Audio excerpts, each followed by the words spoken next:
dia getanyo ngata mengerti bek dia pegah le perti tuno ogronyo lawinyo urang Islam hanjin politik yang ijazah lagi awak Palestina ijazah le Israel orang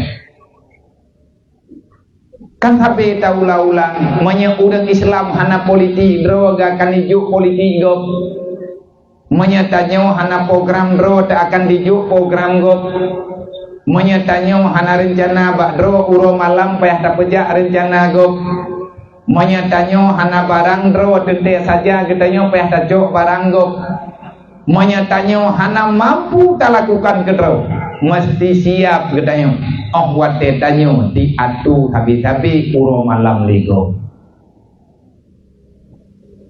yang gura tunggu yang gura seolah-olah dalam nanggro gedanyo ada rasa ketakutan hana medaleh tengku sama-sama mekat barang yang dijual pada toko yang sama dengan barang yang sama itu tidak masalah na urang iya mekat lagi ada tanyo mekat be iya tegara-gara mekat gop di samping kide tanyo dengan sama barang lagi barang lang kide tanyo sehingga han lagot ke tanyo barang boleh sama tapi rezeki itu berbeda cara boleh sama tapi ketentuan Allah wa yarzuqhu min haitsu la yahtasib wa ma min dabbatin fil ardi illa 'ala Allah rizquha itu sudah ada ketetapan di dalam ketetapan Allah menyahaik tak pahamnya tanya uro malam tabi-tabi na iri dengki sajan ku udip ku pikiran bro akai lebih-lebih terjadi praktek-praktek yang dapat berdekatan katanya dengan neraka Allah.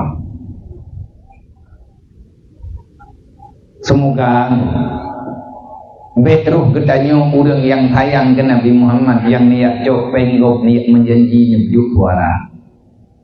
Dalam Islam tidak ada jual beli manusia kecuali zaman berjin alamnya.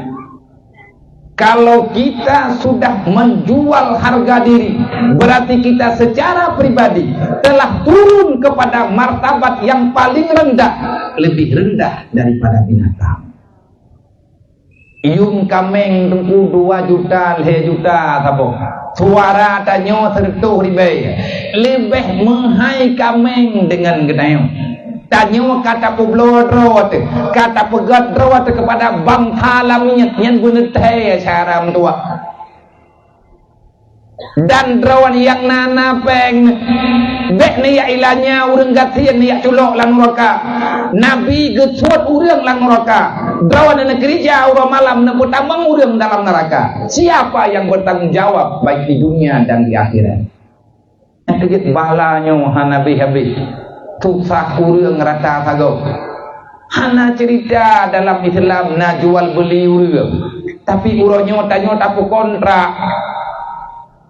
Bahkan kontraknya kontrak berat. Alhamdulillah uronyo urang-urang yang bekerja untuk menyukseskan pemilu kagak potobit undang-undang wate tamang dalam tung TPS tempat pemilihan suara hanggebi putamang api pakon yang kakau likut leh pilih leh top foto kirim kawak jupe berat ilham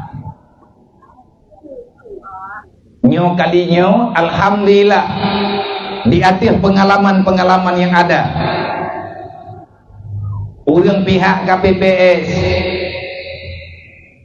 yang menguasai dalam hal pemungutan suara kagak putubit fatwa tidak boleh membawa HP dalam tung TPS nyo di awak yang juk-juk peng kameri gli tangen